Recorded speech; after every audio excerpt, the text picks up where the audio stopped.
இதோட ஓவர்லாப் வந்து இங்கே பார்த்துக்கோங்கப்பா, இவ்வளோ பெருசு நம்ம ஓவர்லாப் பண்ணும். ஃபஸ்ட்டு காடி இப்போ சீட்டு தராரு பாருங்க. இதான் சீட்டு நமக்கு இது தராருன்னா நமக்கு வந்து இங்கே பாருங்கள் ஓவர்லாப் வந்து இது இவ்வளோ பெருசு. பார்த்துக்கோங்க வைக்கிறாரு பாருங்க. இதோ இவ்வளோ பெருசு தெரியுதா? நல்லா பார்த்துக்கோங்க. இப்படி தான் வைக்கணும். இந்த வீடியோ வந்து செய்யும் போது மறக்காமல் எடுத்து பார்த்துக்கணும், மிஸ்டேக் ஆகிடக்கூடாது. அப்புறம்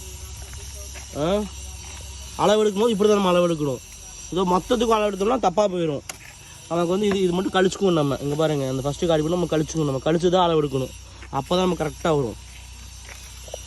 இது வந்து பார்த்தீங்கன்னா கம்மு சார். நம்ம வந்து இங்கே இந்த நம்ம ஸ்க்ரூ இப்போ நம்ம ஸ்க்ரூ பண்ணணும்னு வச்சுக்கோங்களேன். இப்போ நம்ம இந்த ஸ்க்ரூ பண்ணுறோம். ஓகேவா? ஸ்க்ரூ பண்ணதுக்கப்புறம் நம்ம இந்த கம்மை வந்து நம்ம போட்டுட்டு இந்த கிரானுவல்ஸ் இருக்குது பாருங்கள் சார், தெரியுது உங்களுக்கு? அதே கலர். ஸோ இதே கலரில் கிரானுவல்ஸ் என்ன கலரோ அந்த கலர் கிரானுவல்ஸ் வந்துடுவார். அப்படியே போட்டோம்னா நமக்கு அழகாகிடும். ஆமாங்க சார், சார் போட்டிங்க. இது அது இங்கே ஸ்க்ரூ இங்கே தான் வரும்.